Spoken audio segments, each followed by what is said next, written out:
Серед наших пацієнтів багато моїх ровесників та людей старшого віку.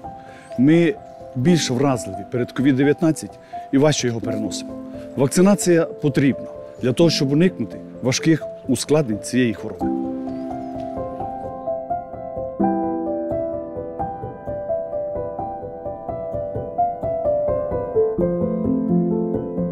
Я щепився від COVID-19 і продовжую допомагати людям в їх боротьбі за життя.